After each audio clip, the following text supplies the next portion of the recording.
Welcome back.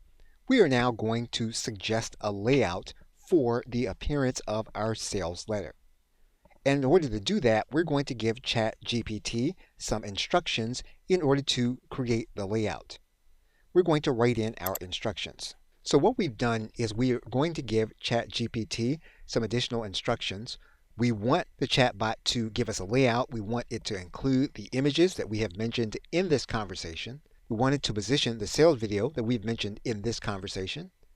And we also want to suggest an element that has not been mentioned in this conversation, which is the buy button or calls to action. Now that we have given the chatbot proper instructions, we're now going to click Enter.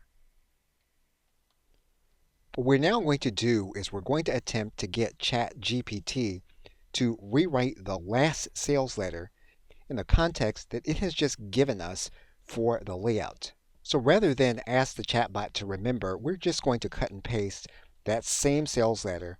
We're going to ask it to suggest the same layout, but with the sales letter it's already created.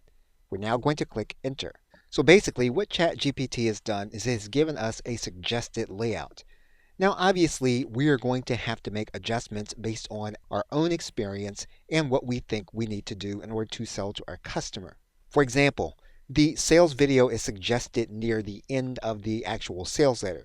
Typically, the sales letter is going to be closer to the beginning or sometimes at the very top. But you do have a starting point to begin your sales letter, and you have a suggestion on how it should be laid out and in the order in which the content should be placed, including the images.